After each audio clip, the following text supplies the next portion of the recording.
Саламатсыздар ма? Бүгін бізде мынандай ою бар екен. Енді көбінесе бұндай оюлар TST форматтада. TST форматтағыларда мысалы көбінесе Embedded деген программамен жұмыс жасағаннан кейін Embedded'тегі оюларды осындай Welcome-ға ауыстырған кезде оларды өзгерту кішкене мүмкін емес болады шы. Бұндай оюларда мысалға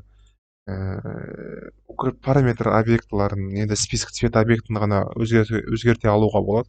Ал былайша параметрларымыз, яғни плотностьтарын, укреплениясын деген сияқты оны өзгерте алмайсыздар.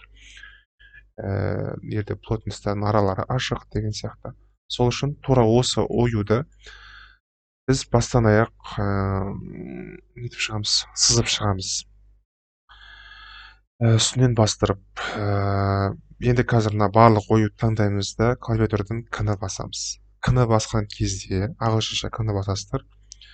Басқан кезде мына объектіміз бұл қозғалмайды, яғни бұны үстінен бастыра бересіздер. Так, бізде мына жерде екі оюда просто мына жерден зеркальт етілген. Бірінің үстіне бірі тұр.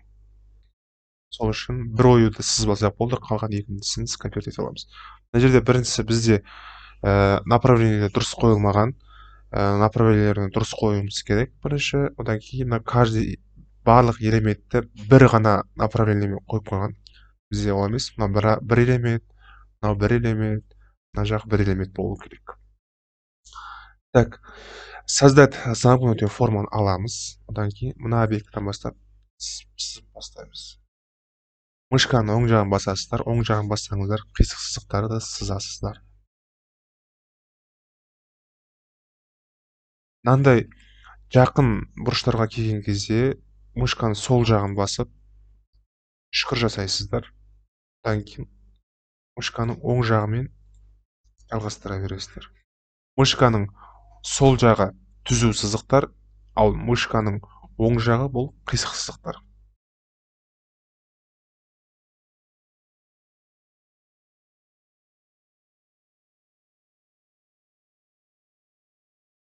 Бұндай элементтерге келген кезде арасын жақын точкалармен жасайсыз. Мышканы екі рет басамыз. И басқа түске бояп қояйық. И автонож. Бізде автонож бұған келмеді. Сол үшін направлениесін ручной қоямыз. Ол үшін клавиатурадан Ctrl ағылшынша H-ты басамыз. Екеуін бірге басасыздар. Одан кейін сіздердің андай точка шығар. Мышканы сол жағын стежок былай жату керек қой, сол үшін 1, 2. Осылай мышканы сол жағын басып отырып направлениелерін келтіресіздер.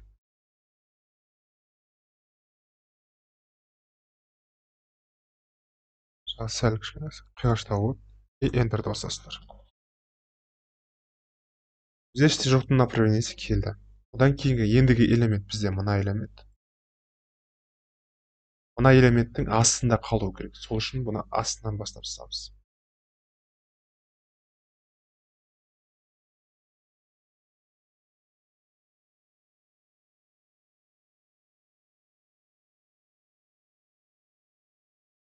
Enter екі рет басамыз.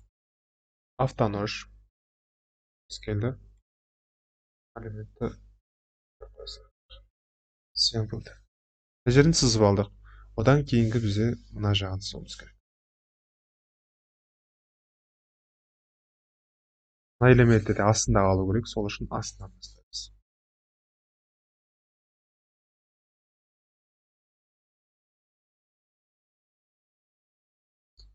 Бұлай қайтарсаңыздар да болады, айналдырып. Немесе мына жағын бөлек. Бұлай айналдырайық біз.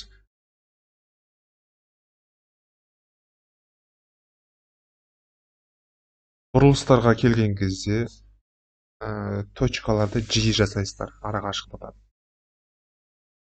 Бұл біздің оюымыз дұрыс шықпайды. Бұрылыстардан дұрыс бұрылмайды.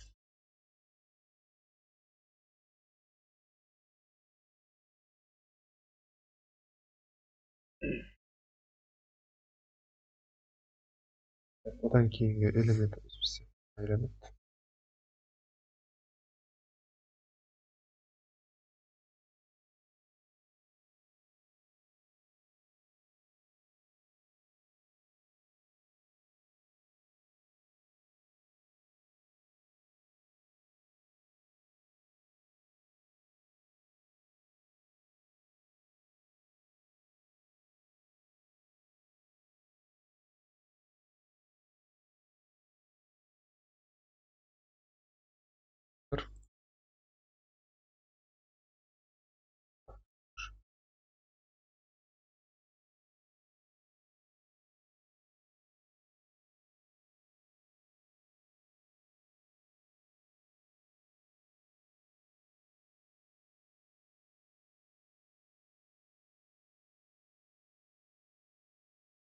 Enter. Автонож. Мына жердегі список цвет объекті бұл дегеніміз список цвет объекті бұл қайсынан кейін қайсы тігілу керекті деген нәрсе ғой. Енді бұны пока мен астына қойып жатырмын примерно шы. Бірақ барлығын сызып болғаннан кейін сіздер өздеріңіз порядоктарын дұрыстап алуыңыз керек. Мысалға бірінші строчка жүре ма, әлде бірінші қай элемент сызылады, барлығын осы список цвет объектінен таңдайсыздар.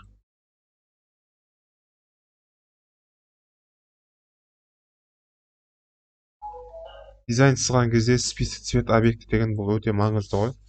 Өйткені мысалға сіздер бірінші фон тігілу керек. Кепкаға жасап жатсыздар, сол кездерде фон тігілсе, бірінші сіздер фонды қоясыздар. Егер фонды қоймасаңыздар, онда бізде неміз дұрыс тікпейді.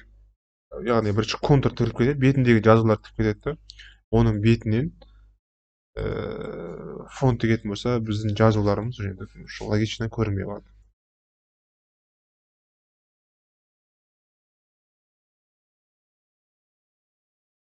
Мына жағын сызып алдық, одан кейін мына жағы қалды.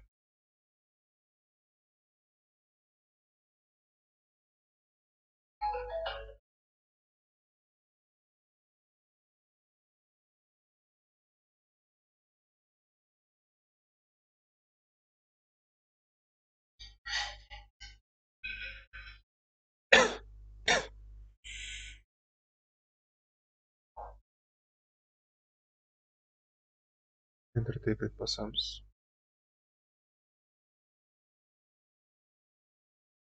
Так, одан кейін бізде жоғарғы жағын аламыз.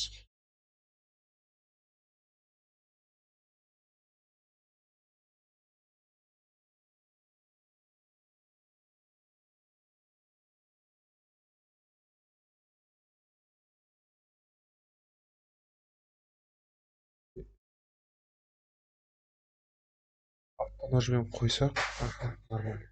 Окей. Бізден біз бір ою. Сол үшін, бұл бір ою болу үшін скопировать етейік. Басқа файлды, басқа жаққа, новый дизайнға создавать етеміз. Позиция x, y 0-ға қойып алайық. Одан кейін қайсынан кейін қайсы тігілетін мына жақта список цвет объекті бар. Немесе барлығын бірге таңдаймыз. И Ctrl-K-ны басамыз. Ctrl-K-ны басқаннан кейін бізден разбить етіледі. Разбить етілген кезде бірақ бізден андай мусорлар пайда болады. Мусор дегеніміз керек емес стежоктар ғой. Үстін бассаңыз бір стежок. Бұл бізге керек емес.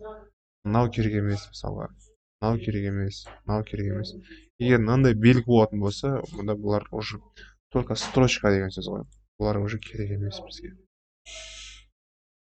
Мына элемент те керек емес, одан кейін мына элемент. Қайтадан басынан бастап таңдаймыз. Ctrl-K-мен разбить еттік, одан кейін ағылшынша I екі рет басамыз, одан кейін объектін басамыз. Бұл кезде объектіміз бір объекті болды. Так, енді бұны сразу несін қойып алайық. Бұда келесі дизайнды сызып алайықпыз бірінші. Одан кейін бізде мына дизайн. Мына жағын сызып алсақ болды, одан кейін ары қарай уже скопировать етіп қоя береміз. Так, бұл жерде бізде мына астынан бастайық сызуды.